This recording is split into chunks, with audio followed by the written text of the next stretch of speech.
Assalamualaikum warahmatullahi wabarakatuh. Halo semuanya, kali ini saya akan menjelaskan tentang lembar kerja peserta didik atau LKPD pada materi kelas 7 bab ke-6, yaitu organisasi kehidupan.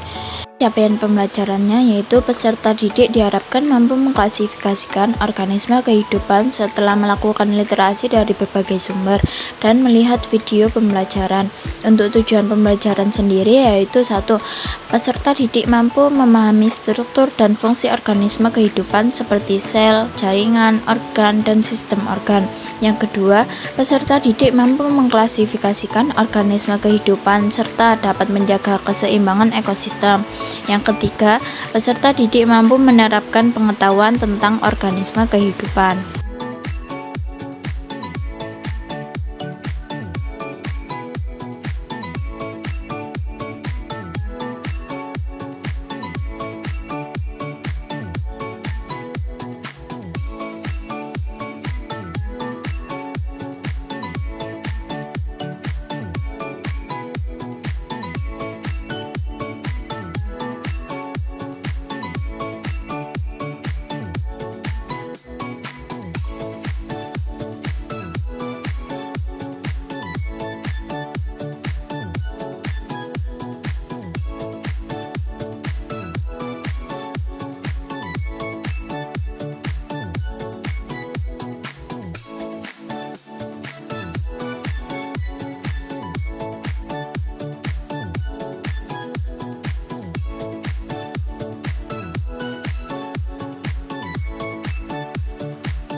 Tingkatan organisasi kehidupan dimulai dari tingkat molekul,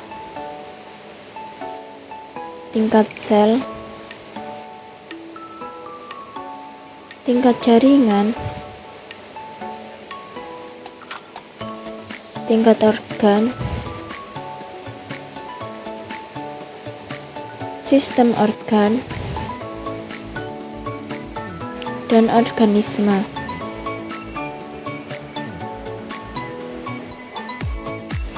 Atau individu, populasi, komunitas, ekosistem, bioma, dan biosfer. Dan yang paling besar yaitu biosfer. Tingkatan organisasi kehidupan dari yang paling sederhana sampai yang paling kompleks yaitu sel tumbuhan, ke jaringan tumbuhan, lalu ke organ tumbuhan, lalu ke sistem organ tumbuhan, dan yang terakhir yaitu organisme atau tumbuhan. Untuk tingkatan organisasi kehidupan pada hewan yaitu dimulai dari sel hewan, kemudian jaringan hewan, kemudian organ hewan, lalu ke sistem organ hewan dan organisme atau hewan. Pada materi pertama yaitu tentang sel. Menurut Robert Hooke, pada tahun 1665 pertama kali mengamati sel gabus pada tumbuhan, sedangkan menurut Matthias Leiden dan Thomas Swan pada tahun 1839 menyimpulkan bahwa sel merupakan unit terkecil. Setiap sel terdiri dari cairan yang disebut sitoplasma, membran, dan serta inti nukleus atau bahan inti. Berdasarkan ada tidaknya membran yang melindungi nukleus, sel dibagi menjadi dua, yaitu sel tunggal atau uniseluler dan sel ganda atau banyak multiseluler. Setiap organisme tersusun atas salah satu dari dua jenis sel yang secara struktural berbeda. Kedua jenis sel tersebut yaitu 1. Sel prokariotik, yang kedua sel eukariotik. Sel prokariotik ini memiliki nukleus atau inti sel, tetapi inti sel tersebut tidak diselubungi oleh membran inti. Sedangkan sel eukariotik, sel yang memiliki inti sel dan inti sel tersebut dibungkus oleh membran inti. Contoh sel prokariotik yaitu monera atau bakteri dan ganggang biru. Contoh sel eukariotik yaitu protista, jamur, tumbuhan, dan hewan. Organisme bersel tunggal merupakan makhluk hidup yang hanya memiliki satu sel tunggal dan seluruh kegiatan dilakukan oleh sel itu sendiri. Organisme ini menjalankan fungsi vital kehidupan hanya menggunakan satu sel, contohnya bakteri dan protista. Organisme bersel banyak atau multiseluler merupakan jenis organisme yang menjalankan fungsi kehidupannya dengan banyak sel, sehingga terjadi pembagian tugas pada sel-sel penyusunnya, contoh manusia dan tumbuhan. Selanjutnya yaitu struktur sel. Secara umum, sel tersusun dari membran dan protoplasma. Protoplasma terdiri dari sitoplasma atau cairan sel dan organel-organel. Organel merupakan bagian sel yang berfungsi khusus. Dalam struktur sel terdapat membran sel. Membran sel ini tersusun atas fosfor, lemak atau lipid, karbohidrat, dan protein. Membran sel berfungsi sebagai pelindung dan pengatur lalu lintas zat yang keluar masuk sel. Selanjutnya yaitu nukleus. Nukleus tersusun atas membran cairan inti atau nukleoplasma, kromosom, dan anak inti atau nukleolus. Nukleolus berperan dalam pembuatan komponen ribosom. Untuk selanjutnya yaitu mitokondria. Mitokondria adalah organel dengan membran ganda yang berfungsi sebagai tempat penghasil energi. Semakin aktif suatu sel, maka semakin banyak mitokondrianya. Selanjutnya yaitu ribosom. Ribosom merupakan organel ukuran kecil dan padat yang terdapat dalam sel dan berperan sebagai tempat sintesis protein. Selanjutnya yaitu retikulum endoplasma, merupakan saluran berliku yang membentang dari inti sel menuju ke sitoplasma. Ada dua tipe RE, yaitu RE kasar dan RE halus. RE ini berperan untuk membuat dan menyalurkan bahan-bahan yang dibutuhkan oleh organel-organel sel. Badan Golgi. Badan Golgi merupakan kantong khas yang terletak di dalam suatu sel eukariotik. Badan Golgi ini berfungsi untuk memodifikasi bahan-bahan yang dihasilkan oleh RE dan menyalurkannya ke organel-organel yang membutuhkan. Selanjutnya, lisosom. Lisosom merupakan organel berbentuk kantong yang berisi enzim pencernaan. Lisosom ini berfungsi untuk mencerna zat sisa makanan atau zat asing. Organel sel yang selanjutnya yaitu centriole. Centriole berperan dalam pembelahan sel. Centriole ini hanya dimiliki oleh sel hewan. Kemudian ada vakuola. Vakuola pada tumbuhan berukuran besar dan berisi cadangan makanan. Sedangkan pada sel hewan, vakuola berukuran kecil. Terdapat dua jenis vakuola, yaitu vakuola makanan yang berfungsi untuk mencerna makanan. Yang kedua, vakuola kontraktil yang berfungsi untuk mengeluarkan zat sisa dan mengatur keseimbangan air dalam sel. Kemudian ada plastida. Plastida ini hanya terdapat pada tumbuhan yang berfungsi untuk menyimpan makanan berupa leukosit dan sel pigmen, serta mengubah warna daun khususnya hijau yang memiliki efek fotosintesis bagi tumbuhan. Yang terakhir yaitu dinding sel. Membran sel tumbuhan dilindungi oleh dinding sel. Selain melindungi sel, dinding sel juga menjaga bentuk sel tumbuhan agar tidak berubah dan kaku. Selanjutnya ada jaringan tumbuhan. Jaringan tumbuhan ini dibagi menjadi 4, yaitu yang pertama jaringan epidermis, yang kedua jaringan parenkim, yang ketiga jaringan penguat atau penyokong, yang keempat jaringan pengangkut. Jaringan epidermis merupakan jaringan paling luar dari tubuh tumbuhan. Jaringan epidermis ini menutupi seluruh tubuh tumbuhan mulai dari akar, batang, dan daun. Jaringan parenkim disebut juga jaringan dasar karena menjadi tempat bagi jaringan lain. Parenkima tersusun atas banyak sel parenkima berdinding tipis. Jaringan penguat atau penyokong. Kolenkim merupakan jaringan yang memberi kekuatan yang bersifat sementara pada tumbuhan. Sklerenkima merupakan jaringan penguat yang bersifat permanen.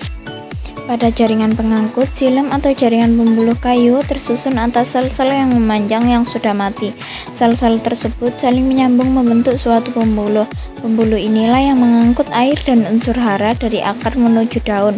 Floem atau jaringan pembuluh tapis terdiri atas sel-sel hidup berdinding tipis. Floem berfungsi untuk mengedarkan hasil fotosintesis dari daun ke seluruh tubuh tumbuhan. Di sini terdapat nama-nama jaringan beserta fungsinya, yaitu yang pertama jaringan meristem primer yang berfungsi untuk pertambahan tinggi, yang kedua jaringan meristem sekunder yang berfungsi untuk pertambahan lebar, yang ketiga yaitu jaringan epidermis yang berfungsi untuk melindungi jaringan di dalamnya serta tempat pertukaran zat, yang keempat jaringan parenkima yang berfungsi untuk tempat jaringan lain. Yang kelima, jaringan penguat, berfungsi untuk penyokong atau penguat. Yang keenam, jaringan xilem, yaitu berfungsi untuk mengangkut air dan unsur hara dari akar menuju daun. Yang ketujuh yaitu jaringan floem, yang berfungsi untuk mengedarkan hasil fotosintesis dari daun ke seluruh tubuh tumbuhan. Untuk yang selanjutnya yaitu jaringan hewan. Jaringan hewan ini dibedakan menjadi 4, yaitu jaringan epitelium, jaringan otot, jaringan saraf, dan jaringan penyokong. Jaringan epitelium berfungsi sebagai pelindung tubuh atau organ, pelapis saluran kelenjar, dan penerima rangsangan. Jaringan otot ada 3, yaitu otot polos, otot jantung, dan otot lurik. Jaringan saraf tersusun atas sel-sel saraf atau neuron yang berfungsi menerima dan mengirim rangsangan. Pada jaringan penyokong ini terdapat jaringan ikat, jaringan tulang rawan, jaringan tulang, jaringan darah, dan jaringan limfa. Berikut adalah gambar jaringan pada tubuh manusia.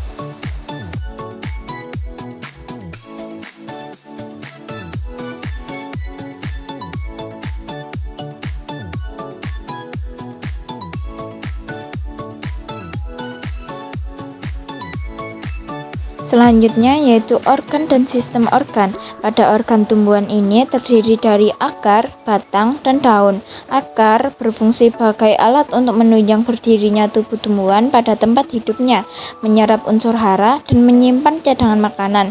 Batang berfungsi untuk menghubungkan antara akar dan daun, menegakkan tubuh tumbuhan, dan menyimpan cadangan makanan. Daun memiliki fungsi utama sebagai tempat fotosintesis, penguapan air, dan pertukaran udara.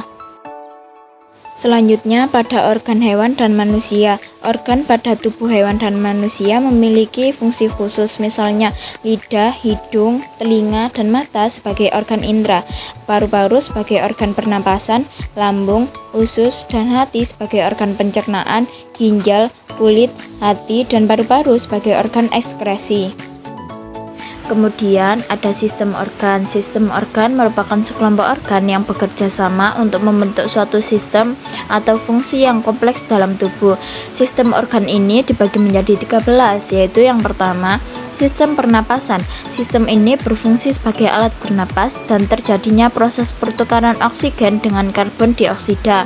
Yang kedua, sistem pencernaan. Berfungsi terjadinya proses pencerna makanan atau nutrisi dalam tubuh atau penyerapan nutrisi. Yang ketiga, sistem peredaran darah. Sistem ini berfungsi mengedarkan darah untuk mengangkut nutrisi, limbah, hormon, O2, CO2, dan membantu menjaga pH dan suhu. Yang keempat, sistem rangka yang berfungsi untuk mendukung dan melindungi struktur tubuh atau produksi sel darah. Yang kelima, sistem otot. Sistem ini berfungsi sebagai melakukan pergerakan tubuh dan memproduksi panas. Yang keenam yaitu sistem syaraf. Sistem ini berfungsi untuk merasakan dan memproses informasi serta mengendalikan aktivitas tubuh. Yang ketujuh yaitu sistem reproduksi. Sistem ini terdiri dari alat kelamin yang terlibat dalam reproduksi atau perkembangbiakan. Yang kedelapan, sistem ekskresi yang berfungsi sebagai sistem tubuh yang bekerja secara pasif untuk mengeluarkan zat sisa baik melalui urin maupun keringat. Yang selanjutnya, sistem kemih berfungsi menjaga keseimbangan cairan dan elektrolit, memurnikan darah, serta mengekskresikan limbah cair atau urin. Yang ke-10, sistem integumen yang berfungsi sebagai perlindungan eksterior tubuh dan pengaturan suhu. Selanjutnya, sistem endokrin yang berfungsi sebagai komunikasi dalam tubuh menggunakan hormon yang dibuat oleh kelenjar endokrin. Yang selanjutnya yaitu sistem limfatik yang berfungsi untuk mengembalikan cairan atau getah bening ke aliran darah, serta membantu respon imun dan membentuk sel darah putih. Selanjutnya, sistem imun yang berfungsi untuk melindungi tubuh dari pengaruh biologis luar dengan mengenali dan membunuh patogen. Namun, sistem ini bukan merupakan sistem organ karena tidak terdiri dari organ-organ. Setelah memahami materi yang telah dipaparkan, peserta didik diharapkan menyelesaikan latihan soal yang ada di LKPD. Sekian, terima kasih. Wassalamualaikum warahmatullahi wabarakatuh.